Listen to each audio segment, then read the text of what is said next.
నీకు వెలుగు వచ్చి ఉన్నది, లెమ్ము, తేజరిల్లుము, యెహోవా మహిమ నీ మీద ఉదయించెను.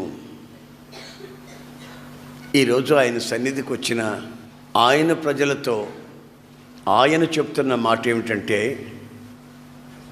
నీ మీద ఆయన మహిమ ఉదయించింది, నీవు ఇక లేవాలి, లేచి ప్రకాశించాలి. ఆయన ప్రకాశించమని చెప్తున్నాడంటే నీ మీద ఆయన ఉదయించాడు అని అర్థం. వోల్టేజీ పవర్ తక్కువగా ఉందనుకోండి, బల్బు అదో రకంగా ఎర్రగా వెలుగుతుంది. బల్బు వెలుగుతుంది కానీ అది ప్రకాశించట్లేదనే సంగతి మనకు తెలుసు.